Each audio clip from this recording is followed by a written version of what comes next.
ଆମର ଥିଲା ଚାଳ ଘର, ମାଟିର କାନ୍ଥକୁ ଚାଳ ଘର। ବାରଣ୍ଡାର ମାଟି କାନ୍ଥରେ ଖପା ହୋଇଥିଲା ଗୋଟେ ଜଗନ୍ନାଥଙ୍କର ସ୍କାଇଲାଇଟ୍ ମୂର୍ତ୍ତି। ଆଉ ସେଇ ମୂର୍ତ୍ତି ପାଖରେ ମୋ ଆଈ ସବୁଦିନ ଗାଧୋଇ ସାରିଲା ପରେ ମୁଣ୍ଡିଆଟିଏ ମାରେ। ତା ଦେଖା ଦେଖି ମୋ ମା ମୁଁ ଆମେ ସମସ୍ତେ ପ୍ରାୟ ସେଇଠି ମୁଣ୍ଡିଆଟେ ମାରୁ। ଆମର ବିଶ୍ୱାସ ଜଗନ୍ନାଥ ଆମ କଥା ଶୁଣନ୍ତି, ସେଇଠି ଥାଇ ଶୁଣନ୍ତି। ସେଇ ବିଶ୍ୱାସ ପିଲାବେଳଠୁ ମୋର ରହିଯାଇଛି। କୌଣସି ବିପଦ ଆପଦରେ ହଉ ବା ମୁସ୍କିଲ ସମୟରେ ମୁଁ ମନେ ପକାଏ ସେ ଜଗନ୍ନାଥଙ୍କୁ, ଆମ କାନ୍ଥରେ ଖପା ହୋଇଥିବା ଜଗନ୍ନାଥଙ୍କୁ। ଆଜି ସେ ପରିପ୍ରେକ୍ଷୀରେ ଘଟଣାଟିଏ କହିବି, ସତ ଘଟଣାଟିଏ। ବିଶ୍ୱାସ ନହେଲେ ବି ସତ। ସେଇ +2 ଜୀବନର କଥା। ବୁଢ଼ୀ ମେସରେ ମୁଁ ରହୁଥାଏ। ମୋର ମାସିକ ଖର୍ଚ୍ଚ ଥିଲା 1000ରୁ 1200 ଟଙ୍କା।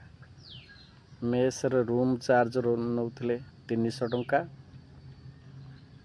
ଆଉ ଖାଇବା ଖର୍ଚ୍ଚ 600ରୁ 700 ଭିତରେ। ବାକି ମୋର ଅନ୍ୟାନ୍ୟ ଖର୍ଚ୍ଚ 200-300 ଟଙ୍କା, ଏଇଭଳି 1200 ଟଙ୍କା ଭିତରେ। ଆମର ଥିଲା ଗରିବ ପରିବାର।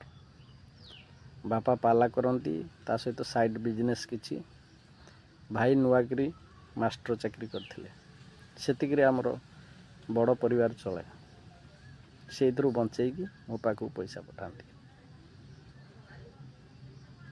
ମାସ ଶେଷକୁ ମୋ ପାଖରେ ପଇସା ସରିଯାଇଥାଏ। ଘରକୁ ଯିବାର ଥାଏ। ମାତ୍ର 10ଟି ଟଙ୍କା ମୋ ହାତରେ ଥାଏ।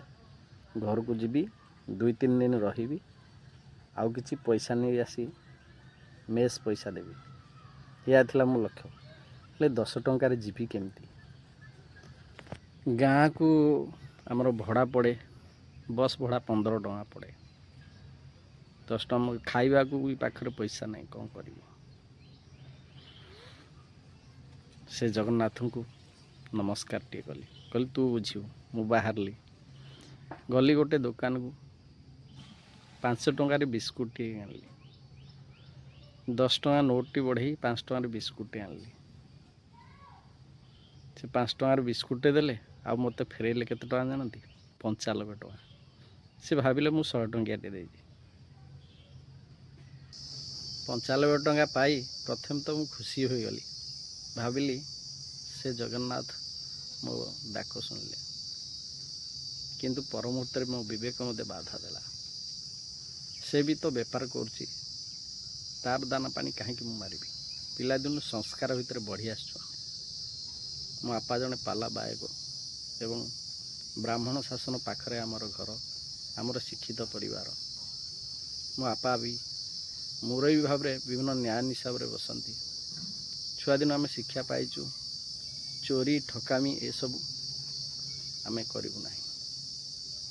ପିଲାଦିନେ ଗୋଟେ ଛୋଟିଆ ଚୋରି କରିଥିଲି, ମାମୁଁ ଦୋକାନକୁ 2 ଟଙ୍କା ଚୋରି କରିଥିଲି, ସେଥିପାଇଁ ବହୁତ ଦଣ୍ଡ ଦେଇଥିଲେ ମୋତେ ମୋ ଭାଇ ବାପା ମାନେ। ଆଉ ସେଇଦିନଠୁ ମୁଁ ଚୋରି ଫୋରି କିଛି କରେନି। ତେଣୁ ଏସବୁ ଭାବି ମୁଁ ପୁଣି ଫେରିଲି ସେ ଦୋକାନ ପାଖକୁ। ମୁଁ କହିଲି ଭାଇ, ଭୁଲବଶତଃ ମୋତେ ପଇସା ଅଧିକ ଦେଇଦେଲେ। ନା କ'ଣ? ନା ଆପଣ 100 ଟଙ୍କା ଭାବି ମୋତେ 95 ଟଙ୍କା ଫେରାଇ ଦେଇଛନ୍ତି, ଆପଣଙ୍କୁ ପଇସା ନିଅନ୍ତୁ, ମୋତେ 5 ଟଙ୍କା ଦିଅନ୍ତୁ। ଦୋକାନଟି କହିଲେ ଯାହା ହଉ, ତୋ ଭଳିଆ ପିଲା ବହୁତ ବିରଳ। କେହି ଏମିତି ସଚୋଟ ନାହାନ୍ତି ଆଜିକାଲି ଯିଏକି ଫେରାଇ ଦେବ ପଇସା। ସେ 5 ଟଙ୍କା ରଖିଲା, ଆଉ ବାକି ପଇସା ନେଇଗଲା। ଆଉ ମୋତେ କହିଲା ଆଉ ଗୋଟେ ଖୁସିରେ ଆଉ ଗୋଟେ ବିସ୍କୁଟ ନିଅ। ମୁଁ ନାହିଁ ନାହିଁ କରୁଥିଲି, ଜବର ଆଉ ଗୋଟେ ବିସ୍କୁଟ ଦେଲା। ସେଠୁ ମୁଁ ଆସିଲି। ପାଖରେ ଗୋଟିଏ ଆଉ 5 ଟଙ୍କା ବିସ୍କୁଟ ଆଉ 5 ଟଙ୍କା ମୋର ରହିଲା। ତାପରେ ଆସିଲି। କିନ୍ତୁ ବିସ୍କୁଟରେ ମୋ ଭୋକ ମରିନଥାଏ। ପ୍ରଭୁଙ୍କୁ କହିଲି, ପ୍ରଭୁ ଆଜି କ'ଣ ଭୋକିଲା ଭୋକିଲା ଘରେ ପହଞ୍ଚିବି? କିଛି ବାଟ ଗଲା ପରେ ମୋର ସେ ଚିରାଚରିତ ଚାଳିଆ ହୋଟେଲ ପଡ଼ିଲା, ଯେଉଁଠି ସବୁବେଳେ ମୁଁ ପଖାଳ ଖାଏ। 10 ଟଙ୍କାରେ ପଖାଳ ଭାତ ସହିତ ଭଜା ସବୁ ପ୍ରକାର ଜିନିଷ ଦିଏ। ମୁଁ ଚାଲି ଯାଉ ଯାଉ ସେଦିନ ସେ ହୋଟେଲ ମାଲିକ ଭାଇ ଜଣକ ଡାକ ପକାଇଲେ। ତାଙ୍କ ନାଁ ମୋର ମନେ ପଡ଼ୁନି। ମୋତେ ସେ ସାନ ବାବୁ ଡାକନ୍ତି। କହିଲେ ସାନ ବାବୁ ଆଜି କ'ଣ ପଖାଳ ଖାଇବନି କି? ମୁଁ ଏମିତି ଚିରାଚରିତ ଢଙ୍ଗ କଲେ ନା ଆଜି ପଇସା ପାଖରେ ନାହିଁ। ତାପରେ ସେ କ'ଣ ଭାବିଲେ କେଜାଣି, କହିଲେ ଆଜି ପଇସା ନେବିନି, ଆସ ଆଜି ତୁମେ ଖାଇବାକୁ ପଡ଼ିବ, ଆଜି ଖାଇବାଟା ମୋ ତରଫରୁ। ଏବଂ ଜବର ନେଇ ମୋତେ ପଖାଳ ଖୁଆଇଲେ। ପଖାଳକୁ ଅଣ୍ଡାର ସାଲାଡ଼ ଆଉ ଶାଗ ଭଜା ଆଉ ବଡ଼ି, ପିଆଜ, ଲେମ୍ବୁ, ଏସବୁ ସାଧା ଖାଦ୍ୟ ପୁରା ବହୁତ ବଢ଼ିଆ।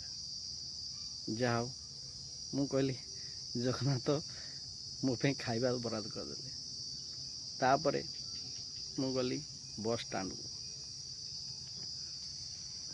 ବିଶ୍ୱାସ ନହେଲେ ବି ସତ ମୁଁ କହିଛି, ଆପଣଙ୍କୁ କେବେ ବିଶ୍ୱାସ ଲାଗିବନି, କିନ୍ତୁ ନିରାଟ ସତ୍ୟ। ବସ୍ରେ ଚଢ଼ିଲି ସେଇ 5 ଟଙ୍କା ଧରି। ମନେ ମନେ ସେ ଜଗନ୍ନାଥକୁ ସ୍ମରଣ କଲି, ପ୍ରଭୁ ଖାଇବା ତ ଦେଇଦେଲେ, ଆଉ 5 ଟଙ୍କାରେ କେମିତି ଘରକୁ ଯିବି? 15 ଟଙ୍କା ଗାଡ଼ି ଭଡ଼ା ଭାବୁଥାଏ। ବସ୍ ସିଟ୍ରେ ବସିଲି, ଗାଡ଼ି ଆଗେଇ ଚାଲିଲା। ବସ୍ କଣ୍ଡକ୍ଟର ସେ ତା'ର ପଇସା ଆଦାୟ କରି ଚାଲିଲା, ମୋ ପାଖ ଦେଇ ଗଲା। ମୋତେ କିନ୍ତୁ ପଇସା ମାଗିଲା ନାହିଁ। କି ଆଶ୍ଚର୍ଯ୍ୟ ଶୁଣନ୍ତୁ। ତାପରେ ମୁଁ ସେମିତି ବସିଥାଏ, ଭାବିଲି ପଇସା ଯାଚିବି କି ନ ଯାଚିବି। ଯାଚିଲେ ତ ମୋ ପାଖରେ 5 ଟଙ୍କା ଅଛି, ଯେ ବାଧ୍ୟ କରିବ ଅଧିକ ପଇସା ପାଇଁ ମୋ ସହିତ କଳି କରିପାରେ କିମ୍ବା ଇଏ କରିପାରେ। ସାଧାରଣତଃ କଣ୍ଡକ୍ଟର ମାନେ ଝଗଡ଼ା କରନ୍ତି କଷ୍ଟମରଙ୍କ ସହିତ ଟିକେ ଟିକେ କଥାକୁ, ସେ ଭୟରେ ମୁଁ ଥାଏ। ଯାହା ହଉ ମୋତେ ପଇସା ମାଗିନି, ମୋର ବି ନ ଦେବାଟା ଗୋଟେ ଅପରାଧ। ଚୁପଚାପ ବସିଥାଏ ମନକୁ ମାରି।